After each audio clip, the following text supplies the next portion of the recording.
I died twice before they learned my name. The first time was in the ambulance, heart stopping at 11:34 p.m., somewhere between 5th and Main.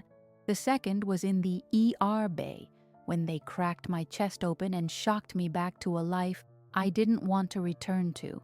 The paramedic told me later I'd whispered, "Let me go," both times. But Dr. Hart didn't listen. And that refusal to let me disappear? It saved me. Or maybe it just gave me a reason to save myself. The fluorescent lights overhead buzzed harshly, casting sterile shadows across the white tiles. Each pulse of the blue monitors screamed urgency, bright lines quivering in tandem with my racing heart. Pain radiated through my chest like shards of glass, a brutal reminder of what had brought me here. My breath came fast and shallow, and every inhale felt like my ribs were grinding against each other in protest. I tried to focus, to will myself to stand up against the tide that pulled me under. But as I lay there, surrounded by machines and strangers in scrubs, I felt the weight of my life pressing down hard. My husband hovered at my side, his presence both comforting and suffocating. "It's going to be okay, honey. Just an accident, remember? We were camping and I slipped," he said, his voice a soothing whisper that felt like a lie. I could sense the truth swirling like smoke, invisible yet suffocating in the room. What he called an accident was a culmination, a series of events that had taken a decided turn from love to cruelty. I could feel my mind recoiling from the truth, unwilling to face the reality of where I was and how I'd gotten here. The comfortable illusions I had cocooned myself in felt like they were being stripped away layer by layer, exposing the raw scars hidden beneath. "Let's get an X-ray," a voice said. Dr. Hart stepped up alongside me, his gaze focused and intense. I barely registered his presence, heart racing while he moved with practiced efficiency. Within moments, the lights dimmed and a heavy machine whirred to life above my body as I struggled to gather my wits. My husband's fingers tightened around my arm, a reflexive grip that both grounded and trapped me. I winced at the pressure, pulling my arm away, but his hold only tightened. Dr. Hart's brow furrowed in concentration as the X-ray began, capturing images I knew would tell more about my life than I dared to admit. "This isn't just a fresh injury," he muttered, more to himself than anyone else. I flinched at his words, the implication hanging in the air like an uninvited guest. My husband's attention snapped, eyes narrowing as he shot a glare at Dr. Hart. I wanted to scream. I wanted to tell someone. But all that came out was a shaky breath, the fear colliding with the heaviness in my chest. "Do you feel safe at home?" Dr. Hart's voice sliced through the panic. It was low but firm. I could feel the weight of his question pressing down on me like a lecture from an unyielding teacher. My heart raced as I glanced at my husband, the smile plastered on his face, never reaching his eyes. "Everything's fine," the words came out, more a defense than a statement. I recited the lie I had rehearsed so many times it had become second nature. But Dr. Hart's gaze didn't waver. He saw what lay beneath the surface. I could feel it like the heat of an open flame, his eyes searching mine for something more. Truth, perhaps, or a glimmer of hope. "Take a deep breath for me, Sarah," Dr. Hart instructed, guiding me as expertly as he would a novice. I obeyed, yet my body trembled at the command, at the realization that I was caught in this cycle of fear and denial. I needed to speak, needed to shatter the silence that enveloped me, but I couldn't find the words. Time twisted and warped as they rushed me toward the OR, the bright lights stinging my eyes. As I was rolled on the gurney, I caught Dr. Hart's earnest expression, a fleeting moment that felt poised on the edge of understanding. Maybe he knew, maybe he could see through the facade I had created, the lies I had told myself to stay afloat. But confronted with that thought, A cold wave of dread washed over me. What if he does see? I wondered. What if he knows, but he can't help me? And for the first time, as the OR doors swung open and the commotion enveloped me, I realized the hardest truth of all. Survival meant acknowledging the pain, confronting the reality I had long buried deep. I felt myself slipping, not just physically into unconsciousness, but deeper still, down a rabbit hole where survival hinged on breaking free from the shadows that had kept me captive. I blinked into the stark white recovery room, disoriented by the beeping machines that monitored my vitals. The antiseptic air felt thick, pressing against my lungs with each breath. Pain radiated through my chest, serving as a brutal reminder of my harsh reality. As consciousness settled in, I became aware of Dr. Hart beside me, his brow furrowed with palpable concern. "Sarah, you're awake," he said, his voice a soothing balm amidst the chaos in my mind.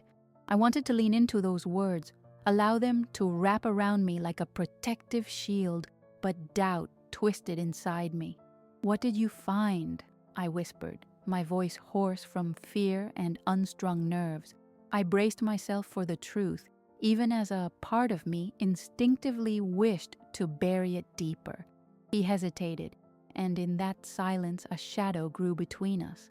"There were old fractures on your X-ray," he said carefully, his gaze unflinching. "This isn't just an accident. I need to know what's going on."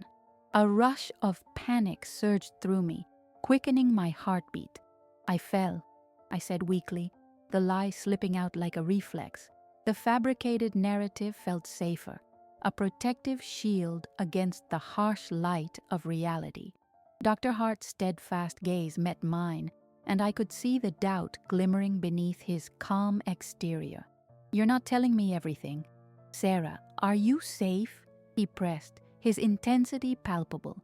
Every instinct screamed for me to say something, anything that could keep my carefully constructed world intact. "Everything is fine," I insisted, but the words tasted bitter and hollow. "Please," he urged, an edge of desperation creeping into his voice. "I need you to trust me. You're safe here." With that, the knot in my stomach twisted tighter. The thought of my husband loomed large in my mind, the facade of his kindness masking a reality I had come to fear. "What if he finds out?" The words nearly slipped from my lips, but fear held me captive.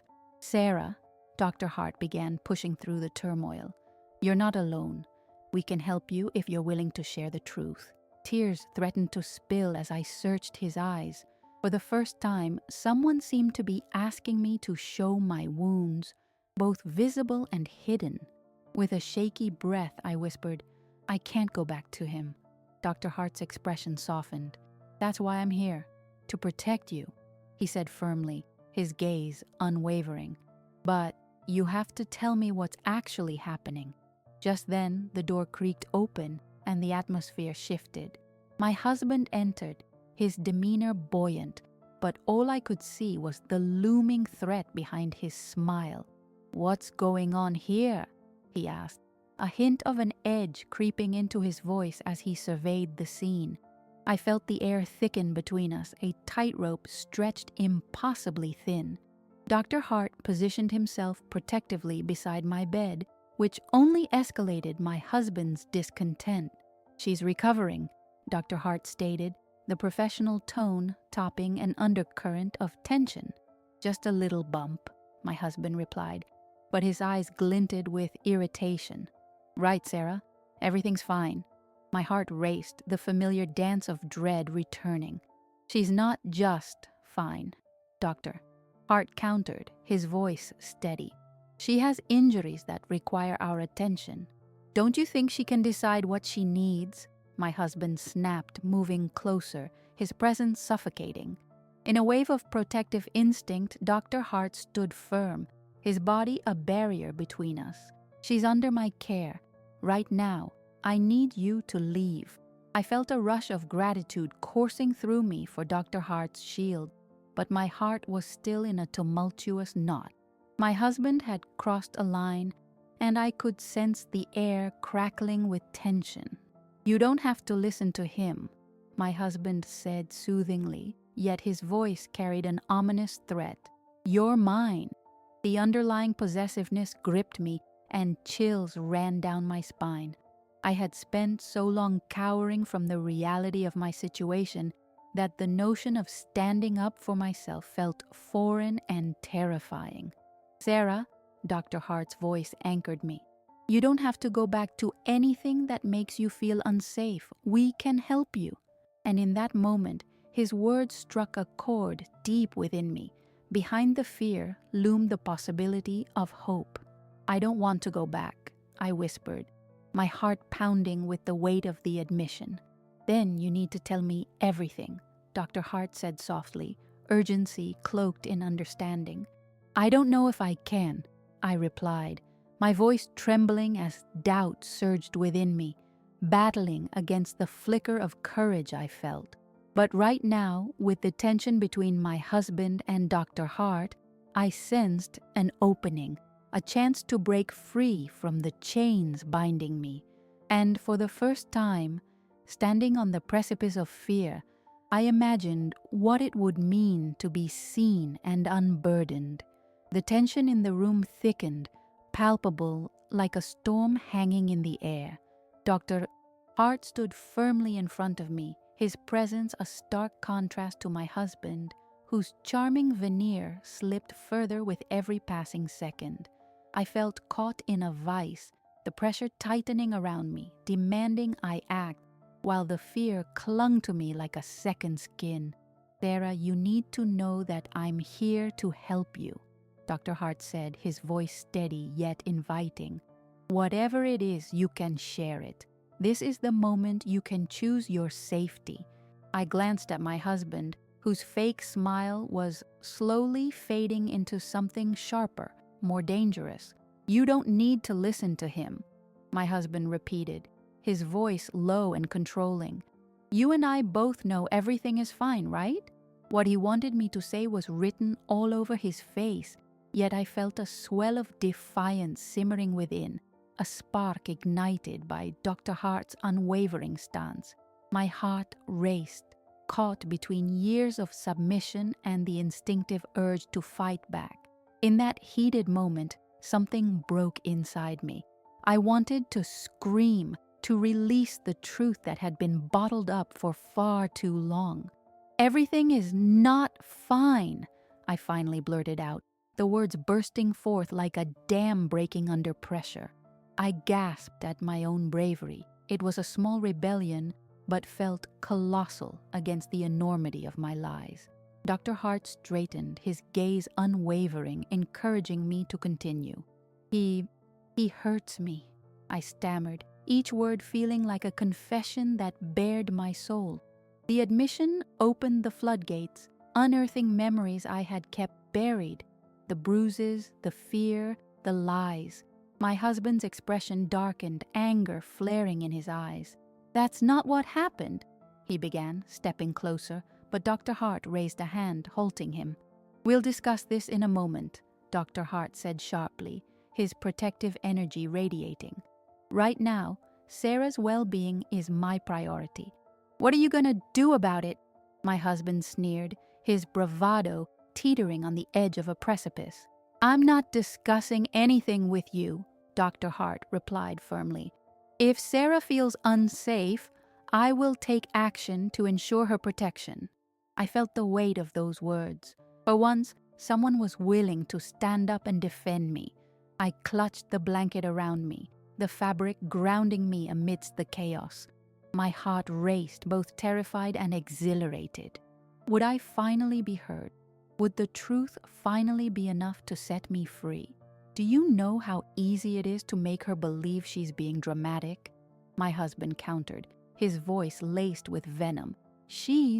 "Stop," I interrupted, feeling a sudden surge of strength. "You need to listen to me." My words hung in the air, defiant, as I dared to speak the truth, the reality that had been my nightmare. "You hurt me. I've been living in fear for so long that I don't even know how to escape. A faint silence enveloped the room.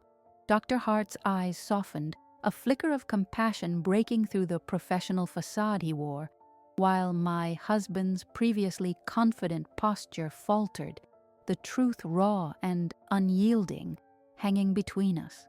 "Talk to me," Dr. Hart encouraged, his voice steady, gazing at me like I was the only person who mattered in that moment. "You're safe here, I promise." Taking a shaky breath, I forged ahead. "He says it's my fault, that I deserve it." I believed him. I thought I was broken. "No one deserves abuse, Sarah," Dr. Hart reaffirmed, his tone filled with conviction. "You are not broken. You are stronger than you know." My husband shook his head, trying to regain control, his anger rolling off him like an oppressive force. "You're not listening to her. She's just trying to embarrass me." I glanced at Dr. Hart, who remained resolute, body tense but steady, sheltering me from the storm gathering in my husband's eyes. "This isn't about him, Sarah," Dr. Hart continued. "It's about your safety and your truth." That phrase reverberated in my chest, igniting a flicker of hope. "I need help," I admitted, voice trembling but clear, filled with a desperate yearning for change. "I don't want to go back," Dr. Hart nodded, encouragement brimming in his gaze. "There are resources available to you, support groups, shelters. But you need to take the first step. Decide you want it." "I want to be free," I said, tears spilling down my cheeks. Free from the lies, the pain, everything. The wall my husband had built around him cracked, anger morphing into desperation. "You're not going to walk away from me, Sarah," he warned, voice low and thrumming with menace. "You don't actually want to do this." "I think I do," I replied, lifting my chin as a deep sense of determination surged within me. "I think I want to live." Dr. Hart stepped forward, placing a calming hand on my shoulder.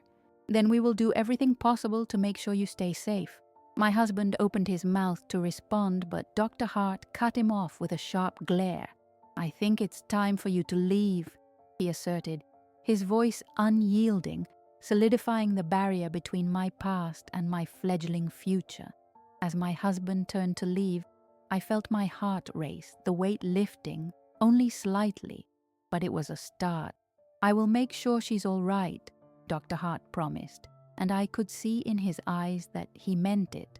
For the first time in what felt like forever, I felt both terrified and exhilarated.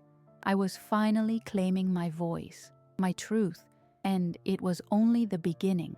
As the door clicked shut behind my husband, a fragile silence settled over the room, thick with the remnants of tension. My heart hammered violently against my ribcage, as if it was trying to break free from the weight of fear and despair that had suffocated me for years.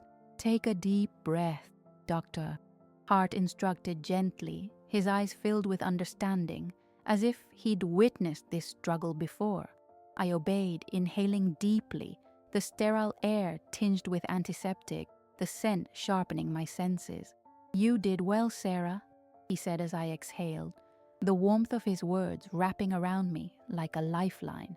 A mix of relief and anxiety swirled within me. "What happens now?" I asked cautiously, my voice trembling. The concept of freedom felt both exhilarating and terrifying. "I've spent so long pretending everything was okay." Dr. Hart leaned forward, elbows resting on his knees, his sincerity radiating through the room. "Now, we begin to build a plan. You deserve to be safe, Sarah. We can connect you with resources, support groups, shelters, counseling. You don't have to go through this alone." Tears brimmed in my eyes again. "What if he finds me?" I whispered, the familiar terror tightening its grip on my chest. "That's why we create a plan," he replied softly. "You can have a safe space and we can help you navigate this." The thought of someone else crafting my future felt strange, almost foreign. For so long, my husband dictated the terms of my life and I had let him. "What if I fail?" I asked, the doubt creeping in again, laced with the haunting voice of my husband echoing in my mind. Failure isn't a destination, it's a part of the journey, Dr. Hart assured me. We all stumble. What matters is that you're willing to stand back up. His unwavering belief in me was a salve to my battered spirit. I felt my resolve beginning to solidify, but another question gnawed at me. Why are you helping me? He paused, taking a moment to gather his thoughts. I've seen too many people suffer in silence. I know what it's like to feel invisible, to feel trapped. My sister went through something similar, he said, the hint of pain lurking in his voice. I couldn't save her, but I can help others find their voices. And those words resonated in a place deep within me. For the first time, I didn't feel like just another statistic. I was a person worthy of care, someone who could rise beyond her circumstances. Minutes felt like hours as we talked about the steps I needed to take to reclaim my life. Dr. Hart sketched out options on a notepad, his pen gliding across the paper with practiced ease.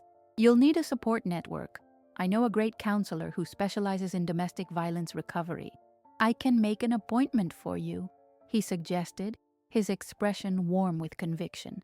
The logistics felt overwhelming, but I couldn't deny the glimmer of hope stirring within me. Can I really do this? I questioned, voice small but firm, as though I were testing a fragile truth. You already did when you spoke up, he replied, his smile gentle and encouraging. This is your turning point. As the conversation unfurled, Dr. Hart continued to recount stories from his time as an emergency physician, how he had seen strength in the most fragile bodies. His sincerity and warmth began to thaw the icy grip of fear within me. I found myself laughing at some of the lighter stories, moments of real connection blooming between us amidst the struggle. Time slipped into the background as we navigated that vulnerable space where secrets could finally breathe. The fear that had ruled my life receded, replaced by curiosity and possibility, and I felt a fortifying sense of empowerment seep into my bones. Look, I know this is daunting, he said gently. You're taking the first step to your future. That's worth celebrating. Celebrating? I echoed, the idea foreign yet enticing. Absolutely. Let's have a toast, figuratively speaking, he added with a grin. To new beginnings. Okay, I'll take that, I replied, the corners of my mouth lifting, warmth flushing my cheeks. For the first time in years, I let myself imagine a life beyond fear, a life colored by opportunity instead of despair. Let's work through this together, he encouraged sincerely. We'll set a discharge date and make arrangements for where you'll go. I can ensure you have whatever you need. Thank you, I said, feeling overwhelmed by his kindness. Just remember, you're not alone in this. His gaze bore into mine, a steady anchor amid the storm. As the conversation flowed on, I couldn't help but notice the thoughtful way he interacted, his patience evident, his heart open. I felt a flicker of connection, a burgeoning admiration for the man who stood before me, fighting not just for my safety, but for my very essence. Moments stretched, a fragile sense of safety enveloping us both. You know, I began, hesitating for only a moment. It's hard to describe how rare this feels, to be seen like this, to be cared for. That's a good sign, he replied, his smile softening. It means you're beginning to trust again. Yes, I nodded slowly, and I never thought I could feel this sense of hope. His gaze lingered, and for a heartbeat, it felt as if the air shifted. I noticed the way his eyes sparkled with empathy, a warmth that ignited something deep within me. You're going to make it through this, Sarah. I truly believe that, he assured me, his words wrapping around me like a comforting embrace. I hope you're right, I said, my voice barely a whisper but filled with a new resolve. This is just the beginning, Dr. Hart remarked, a knowing twinkle in his eye. The softness of that moment pulsed between us, a shared understanding that we were both stepping into uncharted territory. In this fragile place of connection, I felt my heart begin to thaw, unlocking the first layer of defensiveness I had stacked around myself for so long. The day stretched into a strange blend of anxiety and anticipation as I remained in the hospital, my mind swirling with thoughts of freedom and safety. My husband loomed like a storm cloud, always threatening to burst. I knew he would come looking for me. That realization tightened the coil of fear in my chest. Finally, the day arrived when Lisa, the social worker, entered my room. Her presence felt like a breath of fresh air. "Sarah," she said gently, her eyes warm, "I wanted to check in with you and discuss your options for when you're discharged." A lump formed in my throat as I nodded, trying to steady myself for the conversation. "Okay," I replied, my voice wavering slightly, betraying my trepidation. "Dr. Hart mentioned that you were considering shelter options," she explained, her tone purposeful yet comforting. "We have safe places specifically for women coming out of domestic violence situations. They are confidential and provide a nurturing environment to help you heal." "Safe places?" I echoed, my heart racing with both hope and dread. What would safety look like for me? "Yes," Lisa affirmed, her expression serious. "These shelters have resources to ensure your safety, including counseling and support groups. You won't be alone in this." The notion of not being alone was foreign yet intoxicating. "What if he finds me?" I asked, the fear bubbling up within me again, clawing at my newfound courage. "We take every precaution," Lisa reassured me. "There are protocols in place to protect your identity. The goal is to empower you while guaranteeing your safety." With a tentative breath, I whispered, "I want that." It felt monumental to speak those words, as if I were asserting my right to a life beyond fear. After our meeting, I returned to my room where the light streamed through the blinds, casting soft patterns on the walls.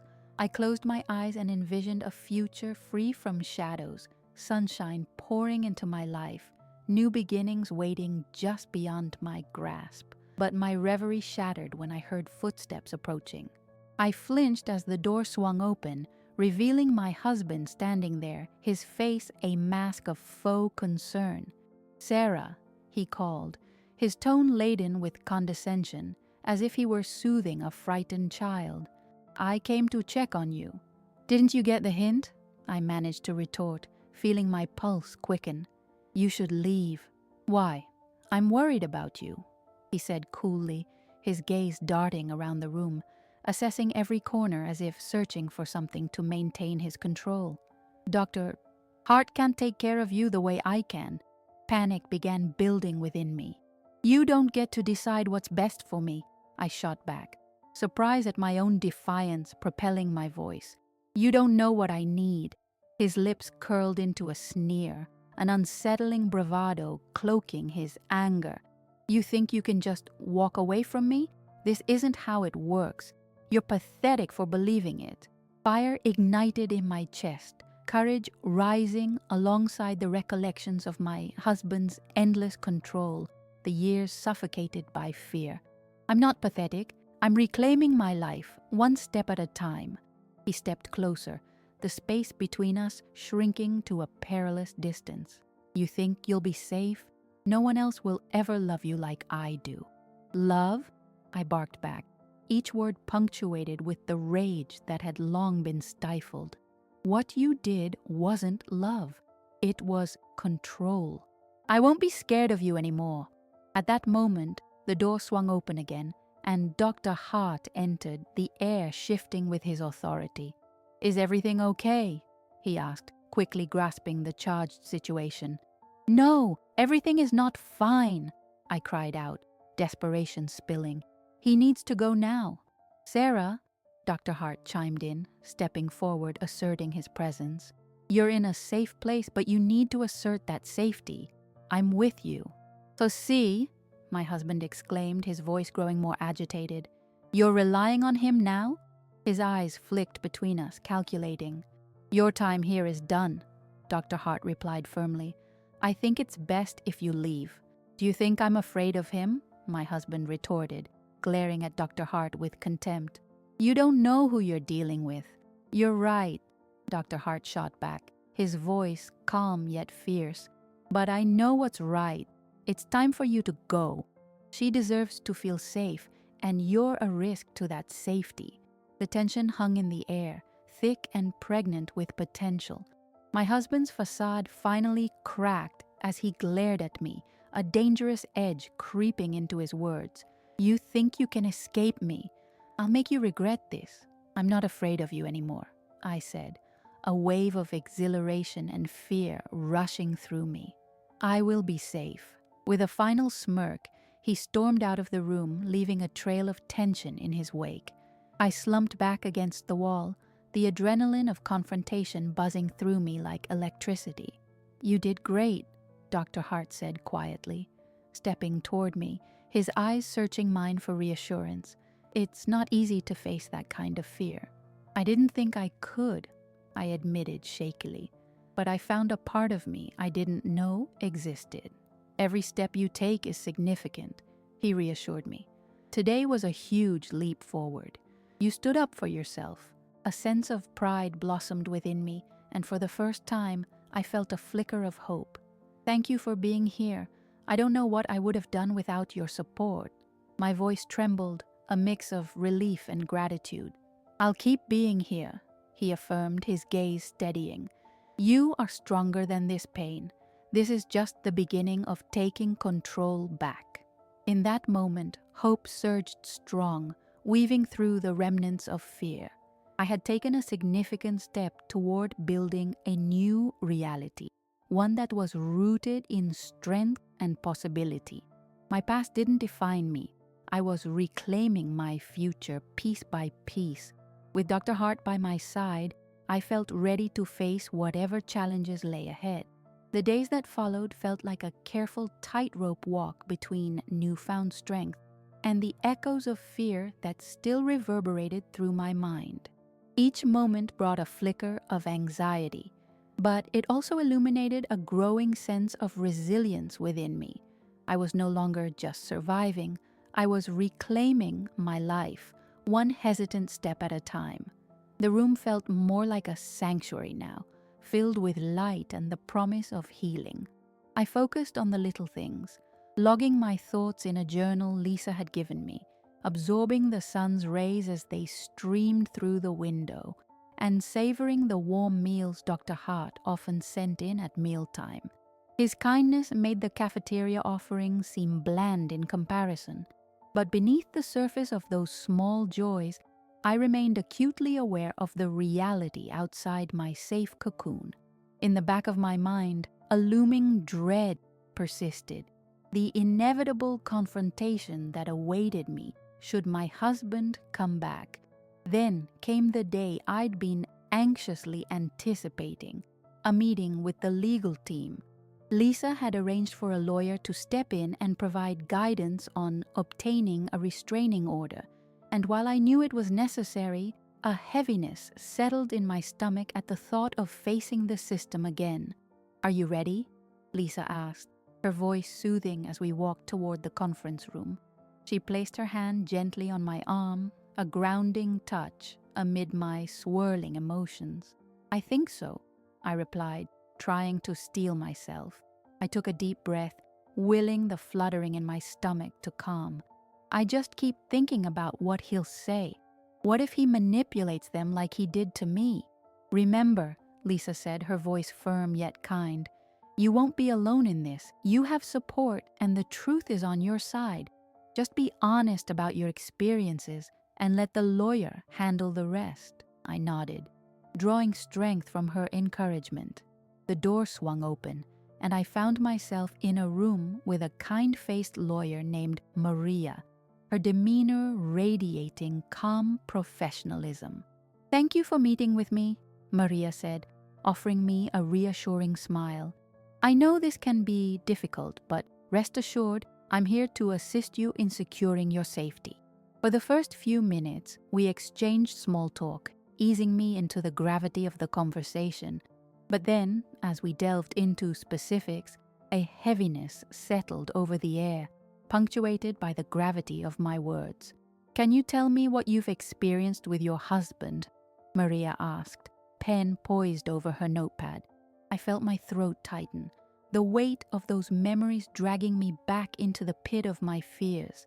Images of his anger flashed through my mind, his icy glares, the accusations, the silencing of my voice. He would criticize me for anything and everything, I began, the words dribbling out in shaky bursts. It started with insults, things that made me doubt myself, then escalated to physical violence. I kept wondering if it was my fault, if I was just too sensitive. "Your feelings are valid, and it's important we document everything," Maria reassured me, her gaze unwavering. "This will strengthen your case for a restraining order." As I spoke, I began to feel the tension break apart, loosen, allowing me to breathe. There were several instances where he got excessively angry over minor things. "He shoved me once and I fell," I said, recalling the night that had changed everything. "He said it was an accident, but I knew." I've learned to read between the lines of his words. Maria's brow furrowed with empathy as she scribbled down my story. "You're bold to share this, Sarah. So many women have faced similar experiences and felt silenced. But today, you're taking a powerful stand." The conversation shifted toward the specifics of my case, what the restraining order would entail, the laws in our state, and the steps I needed to take moving forward. With each detail, the weight that had hung over me began to lift, replaced by the strength of clarity. I was not powerless, I was shaping my destiny. As we concluded the meeting, Maria provided me with her contact information. "Call me whenever you need support, even after the restraining order is in place," she urged. "You deserve to live without fear." I stepped out of the office accompanied by Lisa, who wore a proud smile. "You did it, Sarah. You stood up for yourself." A wave of relief washed over me.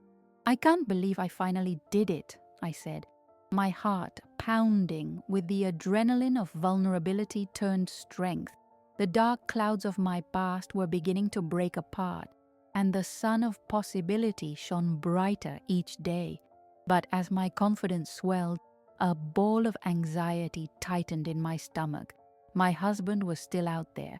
I was protected now, but I couldn't shake the feeling that he would retaliate. That evening, while I attempted to relax in my room, I glanced absently at the clock on the wall, only to find my heart racing at the sound of footsteps echoing through the hallway. Each creak of the floorboards set my nerves on edge, my breath quickening as uncertainty clawed at me. Just as fear began to twist my insides, the door swung open, revealing Dr. Hart. The sight of him thinned the tightness in my chest. "Hey," he said gently. "I wanted to see how you're holding up after that meeting." "I'm okay, I think." I exhaled, the remnants of trepidation dissipating in his presence. It felt good to get everything off my chest. "It's such a relief to finally be taking action." "It is. You're making progress, Sarah," he replied, his earnest gaze locking onto mine, a steady force against the storm swirling inside me. "I need to stay strong," I murmured, the undercurrent of fear lingering just beneath the surface. "I have to be prepared for whatever is coming." "Doctor." Hart stepped closer, his expression serious. "You've taken powerful steps toward your safety, but do remember, fear doesn't define you. Your strength is what matters now." His words settled in me, and for the first time, I began to believe them. I was ready to meet the challenges ahead, fortified by the knowledge that I wasn't tackling this journey alone. Together, we would face the storm, and on the other side, I could finally breathe free. The following days seemed to stretch endlessly, with moments of clarity intertwined with the tendrils of fear that occasionally wrapped around me like a cold shroud. I reminded myself daily that I was safe, yet the knowledge that my husband could retaliate always lingered at the back of my mind, a shadow in the corner of my consciousness. The day of the hearing for the restraining order arrived, each tick of the clock amplifying my anxiety. I dressed carefully, choosing a simple yet assertive outfit, a dark blazer that made me feel powerful, reminiscent of the armor I was beginning to build around myself. As I applied my makeup, I caught a glimpse of a woman in the mirror that I hardly recognized, determined, fragile, but undeniably a survivor. As I made my way to the courthouse, I clutched the letter Maria had prepared, which outlined the details of my case, my heart racing with each step. I felt the weight of the world pressing on my shoulders, but in the depths of the uncertainty, I clung to Dr. Hart's words. "Fear doesn't define you," he had said, and I willed myself to embody that sentiment. When I arrived, I was greeted by Lisa, who stood waiting with a reassuring smile. "You okay?" she asked, her warm gaze offering comfort amid the sterile surroundings. "I will be," I replied, taking a deep breath. "I'm just nervous." "Completely understandable, but you're not alone. We're in this together." She placed a hand on my shoulder, grounding me. Guided by Lisa, I entered the courtroom, my heart pounding loudly in my chest. In stark contrast to the frail feeling that usually paralyzed me, I drew in a deep breath and straightened my back. The room buzzed with quiet conversations, a realm filled with whispered secrets and untold stories of courage. The judge entered, and the room fell silent. I took my seat at the plaintiff's table, glancing at Maria, who sat beside me, exuding calm and focus. She exchanged brief, encouraging nods with Lisa, who sat behind me, ready to support me throughout this crucial moment. As the proceedings unfolded, I felt a mix of apprehension and defiance surge through me. My husband's attorney made his entrance, immediately exuding a sense of polished arrogance. His carefully tailored suit and self-assured demeanor made me feel like a rabbit cornered by a wolf. "Your Honor," he began, his voice smooth, "the allegations against my client are inflated and driven largely by emotional turmoil." He paused, searching the room. "Sarah Mitchell has not been truthful about their relationship. She has painted a false portrait of abuse." I felt the blood drain from my face as the attorney's words rang in my ears. I struggled to keep my composure, clenching my fists in my lap to maintain control. His manipulation tactics were eerily familiar, like echoes of my husband's gaslighting that had chipped away at my sense of self. But then Maria stood, her voice steady as she asserted, "Your Honor, I would like to call Sarah Mitchell to the stand." As I rose, the world around me began to twist and blur. I walked forward, my heart racing, trying to drown out the attorney's impassive stare. The moment I took my seat on the witness stand, I felt a rush of uncertainty claw at my stomach. "Sarah," Maria began, her tone gentle, "can you please tell the court about the incidents that led you to seek this order of protection?" I cleared my throat, glancing at the judge's watchful eyes before shifting my gaze to my husband's attorney. "For the past 3 years, I've lived in fear," I began, my voice trembling but steadying with each word. It started with belittling comments. He would call me names, undermine my worth, and isolate me from friends and family. I felt a lump in my throat as I recounted the incidents, but the memories were no longer shackled to my heart. I spoke with the truth that others had denied me for so long. On multiple occasions, he became physically aggressive. I would walk on eggshells to avoid angering him. The last time he pushed me down and I hit my head hard, and then I ended up in the ER. With each revelation, a weight lifted from my shoulders. I was no longer just recounting a painful narrative. This was my chance to speak my truth to the world. I felt the warmth of the judge's gaze reassuring me. The attorney interjected, "And did you ever seek help before this alleged incident?" "Yes," I replied, gathering my courage. I had excuses for my bruises. At one point, I even told a nurse I fell down the stairs. I didn't know how to explain the truth. I was ashamed and scared. Why were you afraid?" he pressed, leaning closer, his demeanor that of a hyena looking for weakness. "Because I knew he would retaliate," I said defiantly. "Every time I tried to tell someone, he made threats. I lost my voice. He made sure of that, but not anymore." Another wave of energy swelled in me, the shame dissipating, making space for courage. Maria nodded, encouraging me to continue. I spoke directly to the judge now, feeling a sense of empowering clarity sweep over me. "I don't want to live in fear anymore," I declared, my voice ringing with conviction. "I deserve to feel safe, to heal, and to rediscover who I am without him looming over me." "Thank you, Sarah," Maria said softly. "Your Honor, we ask for an order of protection for Sarah based on the overwhelming evidence of emotional and physical abuse presented today."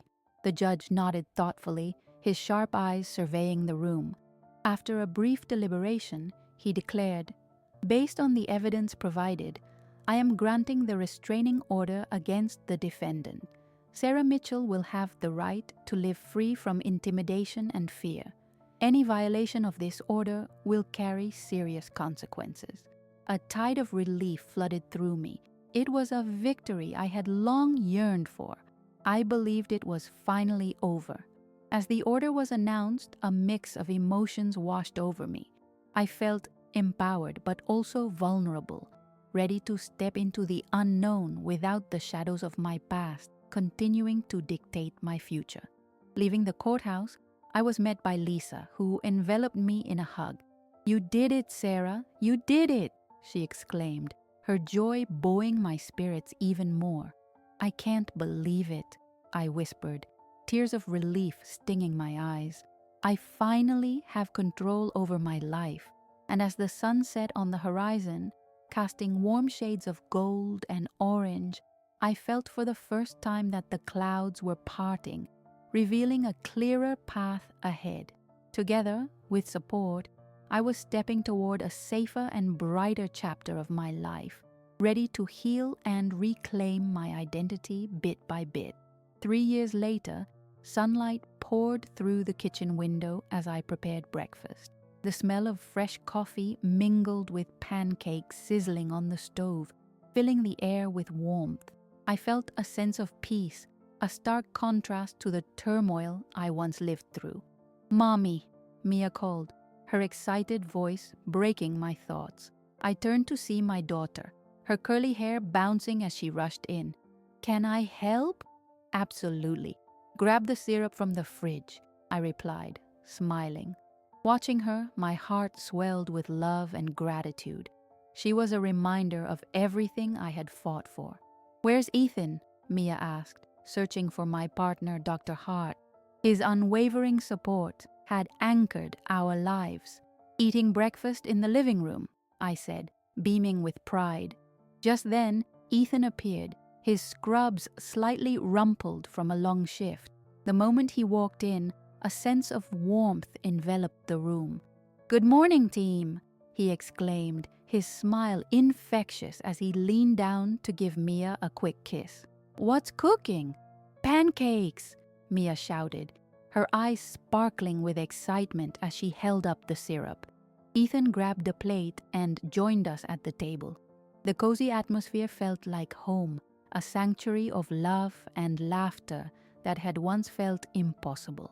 I thought back to the day I stood in court, reclaiming my voice, and the relief washed over me again.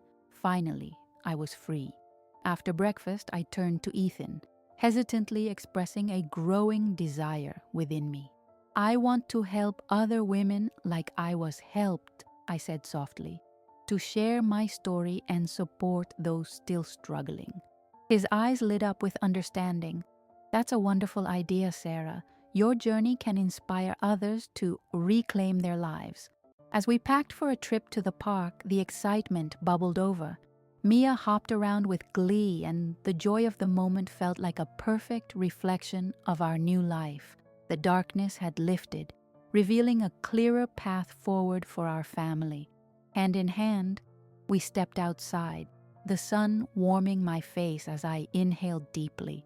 This was my life now, free, safe, filled with love, and inexorably shaped by the strength I had uncovered within myself. I was finally home, ready to embrace the beautiful future ahead.